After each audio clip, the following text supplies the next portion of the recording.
ताई, आज तर अंगारकी नाही, संकष्टी नाही, तुम्ही काय घाट घातलाय आज मोदकाचा? आज मंगळवार आहे ना.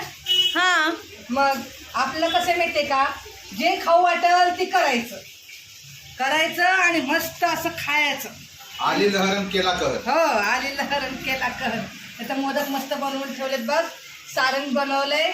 सारणामध्ये ओला नारळ, साखर, काजू, बदाम आणि खसखस घालून मस्त तुपामध्ये लाल गरम फ्राय केले. आणि तर साच्यामध्ये हे पीठ मळून घेतलंय गरम पाणी घालून. तर साच्यामध्ये सारण घालून भरपूर असं सारण घालते. आणि आता आपल्या घरात ती देवयानी आजी आहे ना, ती मला बोलतीये, ए पटपट कर, मला पण खायचे 2-3. म्हटलं हा ठीक, बनवते. तर मस्त असे मोदक बनवणार आहे. झाल्यानंतर बघा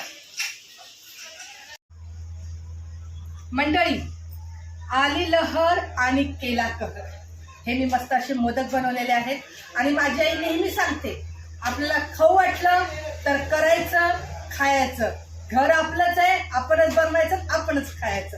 तर मस्त असे भारी मी मोदक बनवलेले आहेत. रेसिपी बघायची असेल तर कमेंट नक्की करा.